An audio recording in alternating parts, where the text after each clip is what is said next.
Hello creators, কেমন আছেন সবাই? প্রতিদিনের মতো আজকেও চলে আসলাম আপনাদের মাঝে দারুণ ও গুরুত্বপূর্ণ একটি বিষয় নিয়ে আলোচনা করার জন্য। আজকের আলোচনার বিষয়টি হলো কিভাবে আমরা ফেসবুকে ভিডিও বা ছবি পোস্ট করার সময় টাইটেল, ক্যাপশন ও হ্যাশট্যাগ গুলো লিখব।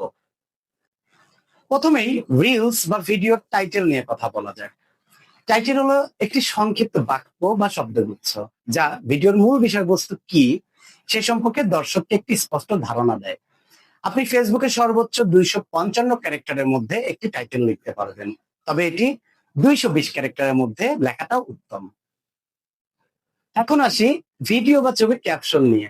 ক্যাপশন হলো আপনার ভিডিও বা ছবির একটি সংক্ষিপ্ত বর্ণনা, যা আপনার ভিডিও বা ছবির মূল বিষয়বস্তুকে সংক্ষিপ্ত আকারে দর্শকের মাঝে তুলে ধরে। এই ক্যাপশনটি অবশ্যই ছোট, যা 400 ক্যারেক্টারের মধ্যে, এবং আপনার ভিডিও বা ছবির বিষয়ের সঙ্গে প্রাসঙ্গিক হতে হবে। কোনো অপ্রাসঙ্গিক, দীর্ঘ বা বিভ্রান্তিকর ক্যাপশন লিখবেন না। এটা আপনার কন্টেন্টের জন্য ক্ষতির কারণ হয়ে যেতে পারে। চলুন এবার গুরুত্বপূর্ণ হ্যাশট্যাগ নিয়ে কথা বলা যাক।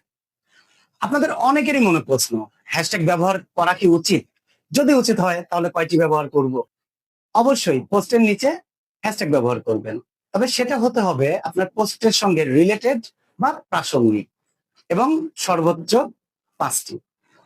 যদি অপ্রাসঙ্গিক হ্যাশট্যাগ গুলো ব্যবহার করেন, ফেসবুক কিন্তু আপনার কন্টেন্টটিকে খুব বেশি সময় রিসপেন্ড ধরে রাখবে না।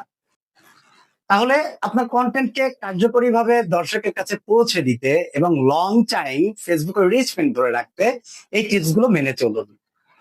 এই বিষয়ে আপনার যদি কোনো প্রশ্ন থেকে থাকে, কমেন্ট করে জানাতে পারেন। আর ভিডিওটি ভালো লাগলে লাইক করুন আর আপনার বন্ধুদের সাথে শেয়ার করুন। পরবর্তীতে এমন আরো টিপস পেতে আমাকে ফলো বা সাবস্ক্রাইব করে রাখতে পারেন।